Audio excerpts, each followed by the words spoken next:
মাঠের প্রায় অধিকাংশ জমিতে সোনালী ফসল।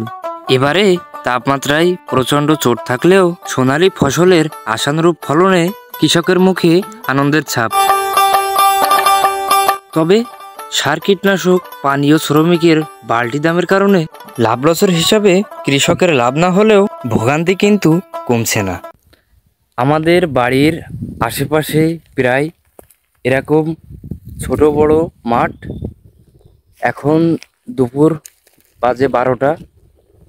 সারা মাঠ খুঁজেও একটি লোকও পাওয়া যাচ্ছে না, কারণ অতিষ্ঠ গরমের কারণে জনজীবন এখন অতিষ্ঠ।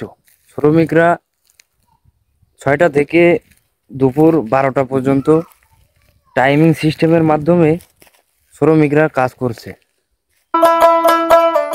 আমাদের বাড়ির আশেপাশে প্রায় 80% জমিতে এখনও ধান পড়ে আছে, যা ঘরে তুলতে এখনও প্রায় 10 থেকে 15 দিন সময় লাগতে পারে।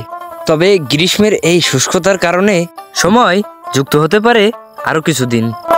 প্রচণ্ড তাপমাত্রায় জনজীবন অতিষ্ঠ। তীব্র গরমে শ্রমিকদের কাজ করতে যেমন অসুবিধা হচ্ছে, তেমনই হিট স্ট্রোকের ঝুঁকি। ভোর 6টা থেকে দুপুর 12টা কিংবা ভোর 7টা থেকে দুপুর 1টা, এই টাইমিং সিস্টেমে শ্রমিকরা কাজ করলেও মোট বিশ্রামে কেটে যাচ্ছে আরও ঘণ্টাখানিক। সব মিলে স্বাভাবিক তাপমাত্রায় যেটুকু কাজ করতে পারে তারা, সে তুলনায় গরমের কারণে পিছিয়ে পড়তে হচ্ছে তাদেরকে। তারপরও বাড়তি মজুরি যুক্ত হচ্ছে প্রায় প্রতিদিনই।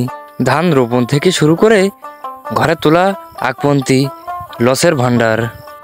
এর মাঝে যদি ঝড় বৃষ্টি হয় তাহলে লসের উপর আরও লস। সারা দেশে তীব্র তাপদাহ, যার কারণে বৃষ্টির জন্য দেশের বিভিন্ন স্থানে ইস্তিস্কের নামাজ আদায় করা হচ্ছে।